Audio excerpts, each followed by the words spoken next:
Welcome to Sweet Life Beat Life. We hope this video helps. You start right now by confirming your iPhone model and iOS version so you know which battery firmware applies.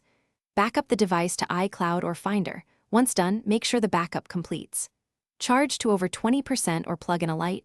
This prevents shutdown during diagnostics. Gather tools, a pentalobe screwdriver and a spudger.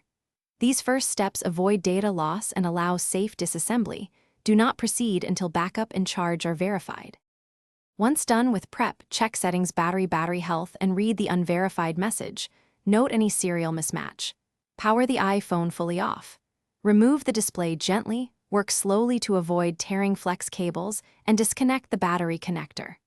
Document connector positions with clear photos. This helps if connectors look similar.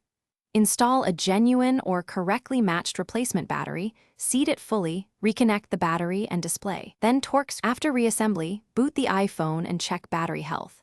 A correct install and calibration should show verified status. To calibrate, charge uninterrupted to 100%, then use the phone until it shuts down and recharge to 100% again.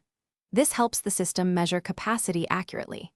If the unverified label persists, power down and recheck connectors and seating. Once connectors are confirmed, consider reflash options if you have tools, or take it to Apple-authorized service. This single troubleshooting step resolves most recognition errors.